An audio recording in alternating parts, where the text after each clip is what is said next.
Et on se retrouve aujourd'hui pour cette deuxième partie sur cette mini-série sur les intelligences à maîtriser absolument quand on est manager. Et aujourd'hui, je vais te parler de l'intelligence relationnelle. L'intelligence qui est liée à la communication, et on sait combien c'est important quand on est manager, la communication. Mais l'erreur que je vois le plus souvent, c'est de croire que la communication, c'est juste parler avec les gens, mais la communication, ça va au-delà de ça. C'est surtout écouter, comprendre, questionner, influencer. Et souvent, on s'arrête dans notre rôle de manager juste à donner des directives, à donner des informations, alors qu'en fait, on doit explorer aussi d'autres facettes de la communication. Donc là, on va voir cette intelligence relationnelle. Qu'est-ce que ça peut apporter quand on est manager? Est-ce que toi, tu as cette intelligence qui est très développée chez toi? Et si c'est pas le cas, je vais faire pareil comme sur l'épisode précédent. Si tu l'as pas encore écouté, je t'invite à aller le faire de suite sur l'intelligence logique et rationnelle. Je vais te donner des pistes pour développer cette intelligence relationnelle si jamais elle est pas très présente chez toi, parce que je pense que c'est un indispensable quand on est manager, comme les 4 intelligences que je vais te présenter tout cet été. Mais en tout cas, celle-ci, c'est sûr qu'elle peut faire la différence. Alors, l'intelligence verbale, l'intelligence linguistique, l'intelligence relationnelle a elle aussi été développée par Gardner et en fait, elle se base, comme je te l'ai dit, sur le fait de parler mais aussi d'écouter, d'influencer, de jouer un petit peu avec les mots et d'être à l'aise avec ça. Quand on est manager, ça revêt du coup une importance particulière et des formes différentes. Ça veut dire donner des informations de façon claire, qu'elles soient bien comprises par tout le monde. Ça veut dire aussi adapter ton discours aux personnes qui sont en face de toi et du coup tenir des niveaux de langage peut-être différents selon ton interlocuteur. Ça veut dire aussi poser les bonnes questions et ça veut dire créer du lien. Pour savoir si tu as cette intelligence qui est naturellement présente chez toi, on va revenir quelques années en arrière quand tu étais à l'école. Les personnes qui ont cette intelligence relationnelle, cette intelligence verbale très développée, ce sont les élèves qui étaient capables de lire, d'écrire facilement, rapidement, de raconter des histoires, de prendre la parole, de débattre aussi pendant les cours. Et dans le monde du travail, ce sont des personnes qui sont capables de reformuler les choses, d'arriver à convaincre et d'emporter les personnes derrière elles. Ou encore capables de transmettre ou d'expliquer des concepts un petit peu compliqués auprès de leurs collègues. Ça peut être du coup des personnes qui vont être dans la formation. Coucou Bibi, moi clairement, je sais que j'ai une intelligence relationnelle très développée, puisque j'ai toujours adoré transmettre, que ça soit à l'école quand j'étais petite, j'expliquais des problèmes de maths à mes camarades, je m'en souviens très bien en terminale. Coucou Sylvain, je pense pas qu'un jour tu regardes cet épisode, mais c'est sûr que j'ai passé du temps à ça, et du coup, même dans mes expériences passées, c'était moi qui formais aux différents logiciels dans mon entreprise. Et aujourd'hui, tu vois, dans tous les contenus que je produis, par ma voix ou par mon écrit avec ma newsletter, d'ailleurs, si t'es pas encore inscrite, tu as le lien directement dans les commentaires de ce podcast. J'adore transmettre. Je ne fais qu'écrire ou parler. Je suis dans la communication.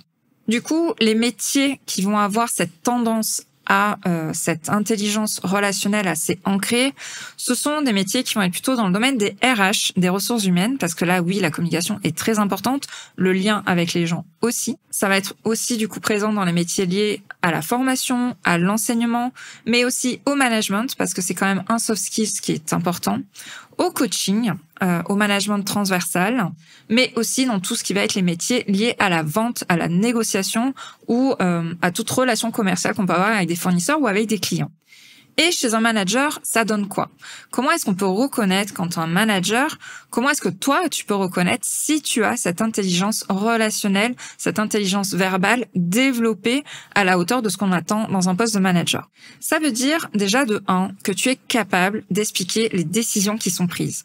Tu es capable d'expliquer, de donner une vision. Tu es capable de transmettre toutes les informations qui sont liées au sens, au cap à donner à ton équipe. Et c'est quelque chose dans lequel tu es à l'aise et que tu arrives à trouver les mots facilement. De 2, tu es la personne qui va capter rapidement un petit peu les non-dits dans les réunions. Tu vas être capable d'anticiper un peu ce que les personnes en face de toi veulent te dire. Même tu vas avoir le mauvais réflexe, de limite couper la parole pour compléter la phrase de la personne qui est en face de toi. Tu sais aussi créer du lien rapidement. Tu sais poser les bonnes questions quand tu fais des entretiens avec ton équipe. Tu sais rebondir. Tu es à l'aise pour prendre la parole en réunion. Tu es à l'aise en entretien. Et enfin, tu sais adapter ton discours à ton auditoire, c'est-à-dire que pour expliquer la même chose, tu ne vas pas utiliser les mêmes termes, tu vas pas le présenter de la même façon, que ça soit à ton équipe, à ta direction ou à tes clients. Il y en a qui vont le présenter de la même façon, mais toi, tu arrives à amener des petites modifications dans ton discours, dans ta présentation, pour l'adapter vraiment à l'auditoire qui est en face de toi.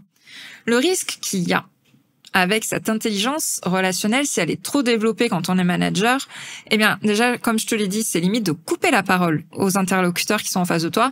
T'as envie de compléter leurs phrases, t'as envie qu'ils disent vite les choses, parce que toi, t'es à l'aise avec ça. Et donc, tu vas couper la parole. Tu vas anticiper ce qui va être dit.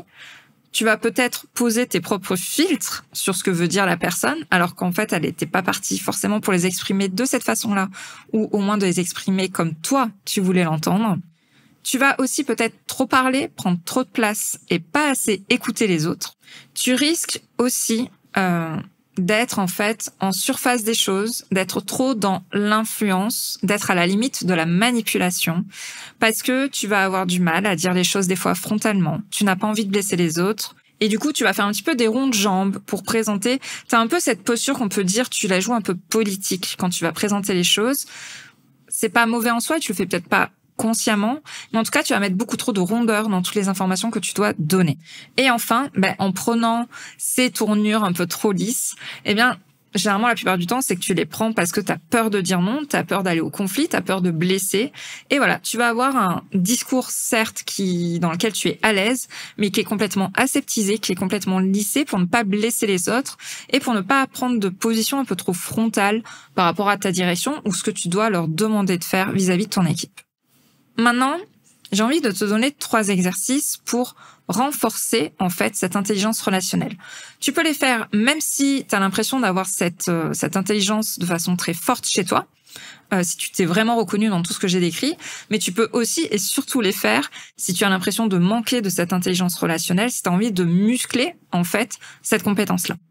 Le premier exercice que j'ai envie de te donner, c'est de reformuler les choses qu'on te dit.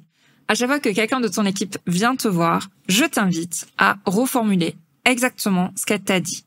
Ça va te forcer à être dans une posture d'écoute avant de parler. Ça va te forcer à comprendre ce que la personne veut vraiment te dire avec son point de vue. Et comme ça, tu ajustes la communication et tu es sûr que vous êtes sur le bon canal de communication toutes les deux.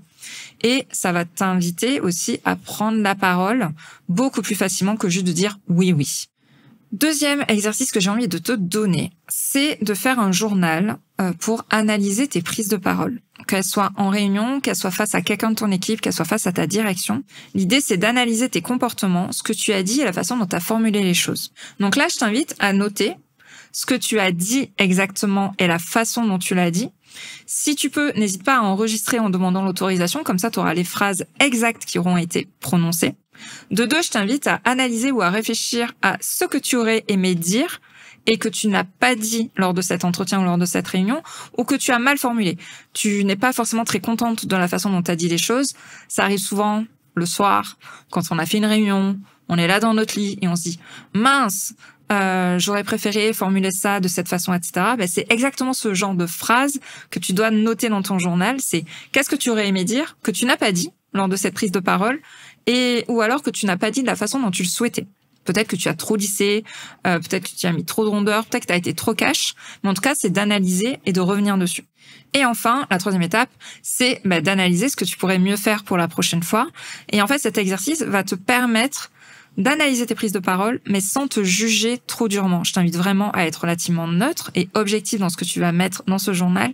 Le but n'est pas là pour te défoncer ou te démoraliser sur ta capacité à bien prendre la parole, pas du tout, mais à essayer de faire un journal de progression par rapport à ça. Et enfin, le 3e challenge que j'ai envie de te mettre pour développer ton intelligence relationnelle, c'est de muscler ton écoute active. On sait que c'est une compétence, l'écoute active, qui est hyper importante quand on est manager. J'ai d'ailleurs fait tout un épisode de podcast là-dessus. Pareil, je te mettrai les liens dans la description de cet épisode. Et en fait, c'est pas forcément facile, l'écoute active, de la mettre en place dès le départ quand on est manager, parce que on a l'habitude parfois de couper la parole, ou on laisse pas assez d'espace aux gens pour exprimer ce qu'ils ressentent, ou ce qu'ils vivent, ou la situation qu'ils ont comme problème dans leur quotidien. Donc je t'invite à faire 3 choses. La première, de ne pas couper la parole. Tu t'obliges à ne prendre que 20% du temps d'espace de parole si jamais tu fais un entretien one-one, par exemple. En 2, Je t'ai dit tout à l'heure qu'il fallait t'habituer à reformuler, mais de peut-être pas le faire à chaque fois que ton collaborateur dit une phrase, de peut-être le faire qu'à la fin de l'entretien. Et enfin, d'essayer de ne poser que des questions ouvertes, c'est-à-dire des questions qui n'amènent pas de réponse oui ou non. Des questions qui amènent des réponses qui se développent, où ton collaborateur a de l'espace pour exprimer exactement ce qui se passe et ce qu'il ressent, ce qu'il vit dans sa tête, vraiment. Donc, ce troisième exercice de muscler ton écoute active, que tu aies déjà cette intelligence relationnelle ou non, je t'invite à le faire parce que c'est une compétence capitale quand on est manager et plus tu t'habitues à faire de l'écoute active, mieux ce sera et c'est toujours une bonne capacité à avoir et à muscler tout au long de ta vie de manager. Donc comme on l'a vu, cette intelligence relationnelle, cette intelligence verbale, elle est centrale quand on est manager parce que notre métier, c'est de communiquer, mais c'est pas juste parler, c'est pas juste convaincre, c'est aussi écouter, c'est aussi inspirer, c'est aussi comprendre les autres. Donc là, tu vois, je t'ai donné des pistes pour ne pas tomber dans les travers de l'intelligence relationnelle qui est celle de couper un peu trop la parole et de balancer aux autres limite tout ce qui se passe nous dans notre tête ou tous nos propres filtres. Non, c'est d'accueillir avec respect, de laisser de l'espace pour ce qui se passe chez nos collaborateurs et qu'on puisse trouver des solutions ensemble pour avancer. Et les petits exercices que je t'ai donnés, ils vont t'aider à structurer tes messages, ils vont t'aider à écouter beaucoup plus activement, ils vont t'aider aussi à adapter ton discours, à poser ta voix et à trouver les bonnes phrases pour exprimer tes opinions, ce que tu penses, ta vision, ton cap. J'espère que cet épisode t'a plu. Je t'invite à t'abonner à la chaîne YouTube ou à t'abonner au podcast si jamais c'est la première fois. Voilà, que tu m'écoutes parce que la semaine prochaine, on va parler d'intelligence émotionnelle. Et là encore, c'est une compétence que n'importe quel manager doit apprendre à maîtriser et on va voir comment arriver à le faire avec l'épisode qui arrive. Je te remercie en tout cas pour ton écoute. Abonne-toi à cette chaîne, mets un pouce pour soutenir tous mes contenus et je te dis à la semaine prochaine pour parler d'intelligence émotionnelle.